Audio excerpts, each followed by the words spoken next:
just a practical teaching of faith. Faith is the secret of our relationship with God. Faith is the secret of the victory and achievements, the certainty of the salvation of our soul. It's faith. Faith, which means the following. Faith is to believe that God will do exactly what He promised. Amen? This is faith. Do you believe that He will keep your soul? This is faith. This practical faith that you need to keep within yourself.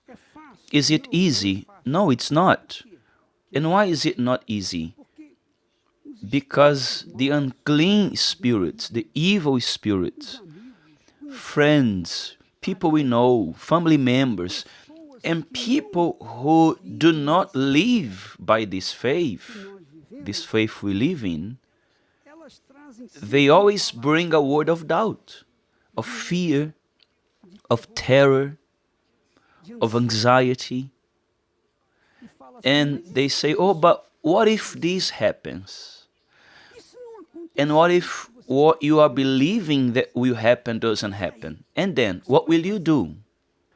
And in that moment, you swallow hard. But listen, faith cannot be followed by emotions.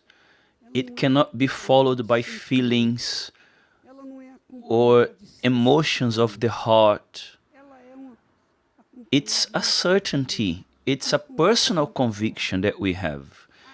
Even if the circumstances are contrary to faith,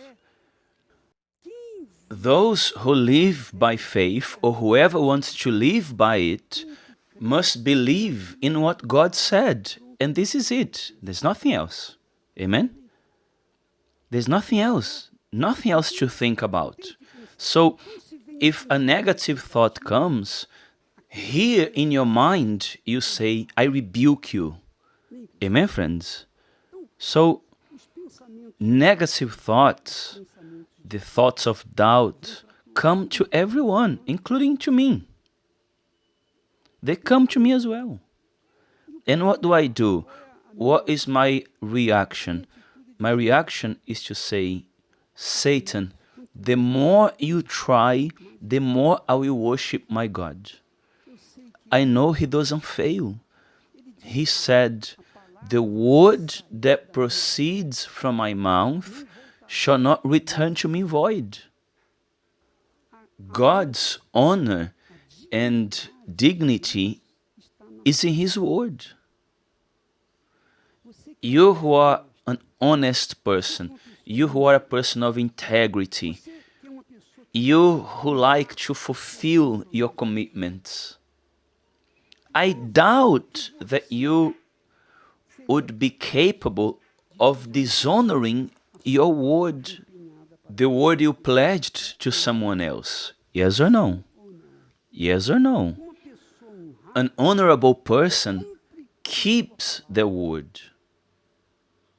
So, if you do not accept to have your name blacklisted because you haven't paid your bills, you get worried, sometimes you don't even sleep because you want to keep your word and be able to walk with your head up high. If you are capable of anything in order to honor your word, how much more our God, who is perfect? Amen, friends? This is too glorious. He said Himself, He said, heaven and earth shall pass away, but my words shall by no means pass away. The word that goes forth from my mouth shall not return to me void, but it shall accomplish what I please. Amen?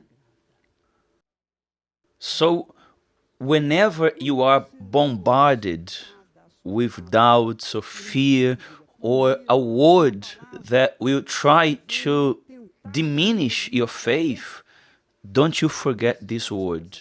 The word that goes forth from my mouth, said the Lord, shall not return to me void. Lord, I believe in your word. Amen, friends? That's all. Resist your doubts. Resist. Doubts come here, in the mind. Here in the mind, you must resist it. Don't you think that, oh, I feel this, I feel that. Don't pay attention to your feelings. You have to pay attention to the word that God said and that is fulfilled in the life of those who believe.